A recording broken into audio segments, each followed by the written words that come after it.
Hello everyone, আসসালামু আলাইকুম। Welcome to ইয়াকিস ডেইলি। আজকে তোমাদের সাথে একটা রাইস এবং স্টেকের ভিডিও শেয়ার করছি। হঠাৎ করে তোমার ভাই বলছিল যে স্টেক খাবে, যার জন্য তাড়াহুড়ো করে রান্না করে আসলাম। যা ছিল তাই দিয়ে আমি রাইস রেডি করলাম। তো ভাবলাম তোমাদের সাথে একটু শেয়ার করে যার জন্য ভিডিও করে রাখা। প্রথমে আমি তেলে কিছু রসুন দিয়েছিলাম। তো যখন সুন্দর একটা ফ্লেভার আসছে তখন আমি চাল আর লবণ দিয়ে সুন্দর করে ভাজা ভাজা করে নিচ্ছি, যেরকম পোলাও রান্না করি আমরা ওই টাইপের। দেন পানি দিয়ে আমি এটাকে হাফ বয়েল করে নিলাম। হ্যাঁ, তো যখন চালের পানিটা একটু শুকায় যাবে তখন আমি নামায় ফেলছি। তো এই তো চালটা রেডি। এখন আমি রাইসের প্রিপারেশনে চলে যাচ্ছি। আমি তেলের মধ্যে পেঁয়াজ দিয়ে দিয়েছি, এখন আমি একটু রসুন দিয়ে দিলাম। তোমরা চাইলে কুচি রসুনও দিতে পারো। আমি যেহেতু তাড়াহুড়ার মধ্যে আছি তাই আমি বাটা রসুনও এখানে ইউজ করছি। তো এখানে একটু ফ্লেভারটা আসা পর্যন্ত আমি একটু ওয়েট করব। দেন পাশের চুলায় আমি একটা ডিম ভাজতে দিয়ে দিলাম, যেহেতু রাইস রান্না করবো ডিম লাগবে। যখন ফ্লেভারটা চলে আসছে তখন আমি এখানে গাজর দিয়ে দিয়েছি এবং কিছু কিমা দিয়ে দিয়েছি। কিমা আমার সবসময় ডিপে রেডি করা থাকে, রেডি কিমা। তো এখানে একটু কিমা দিয়ে দিলাম।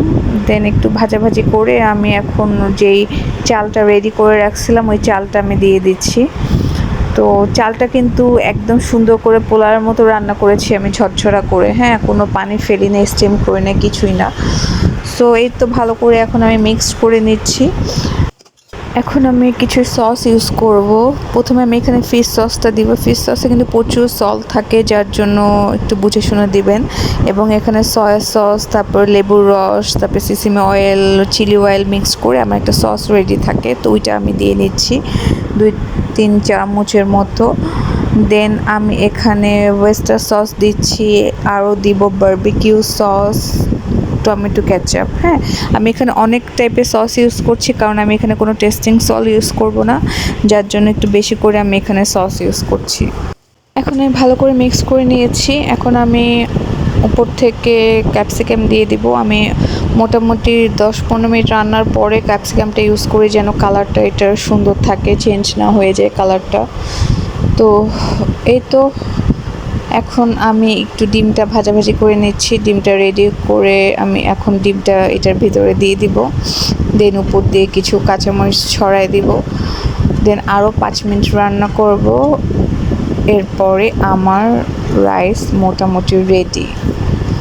তোমরা দেখতেই পাচ্ছ রাইসের কালারটা অনেক সুন্দর আসছে এবং বাচ্চারা আসলে একটু সসি টাইপের রাইস পছন্দ করে, একদম সাদা সাদা রাইস একদম পছন্দ করে না আমার বাচ্চারা। রাইসটা মোটামুটি রেডি। এখন আমি স্টেকে চলে যাবো। স্টেক রান্নার পারফেক্ট স্টেক করার মেইন জিনিস হচ্ছে স্টেকের হিটটা, প্যানের হিটটা প্রথমে হাই হিটে রাখতে হবে এবং প্যানটা অনেক গরম করে নিতে হবে এবং দুই সাইডটা প্রথমে মানে এটাকে বলে লক করা। হ্যাঁ, দুই সাইডে আমি লক করে নেব যেন জুসিনেসটা ভিতর থেকে বের না হয়ে যায়। অনেক জোরে হিট দিয়ে আমি প্রথমে স্টেকটাকে লক করে নেব। দেন আমি হচ্ছে একটু স্টেকের পানিটা দিয়ে একটু ঢেকে 5 মিনিট আমি এটা একটু সিদ্ধ করব। তারপরে আবার অনেক জোরে হিটেই আমি এটাকে আবার একটু ভাজা করে উঠাই ফেলবো। তো খুব বেশি হলে 10 মিনিট লাগে আসলে স্টেক রেডি করতে। আর ম্যারিনেশনটা ইনশাল্লাহ আমি আরেকদিন দেখাবো, কারণ হচ্ছে এটা আসলে কোরবানির সময় আমি অনেকগুলো স্টেক রেডি করে ডিপে রেখে দিয়েছিলাম, ওইটাই আমি আজকে ভাজছি। এবং রেগুলার আমি প্রতি মাসে স্টেক করে আনি দোকান থেকে, তখন ইনশাল্লাহ তোমাদের সাথে আমি শেয়ার করব। তো আমি এখন স্টেকের সসটা রেডি করছি। তো একটু ময়দা দিয়ে স্টেকের ওইটার মধ্যেই তেলটার মধ্যে মিক্সড করে আমি এটাতে হচ্ছে বারবিকিউ সস এবং এবিসি সস দুইটা দিয়ে মিক্সড করে নিলাম। তো হয়ে গেল আমার স্টেক রেডি। তো তোমরা যদি আমাকে কমেন্টস করে জানাও তোমরা আরও ডিটেলস, আরও কিছু রেসিপি কী তোমরা দেখতে চাও, সেটা আমি অবশ্যই ট্রাই করব তোমাদের সাথে শেয়ার করার। তো আমার চ্যানেলটা সাবস্ক্রাইব করে আমার সাথে থেকো। সবাই ভালো থেকো। আল্লাহ হাফেজ।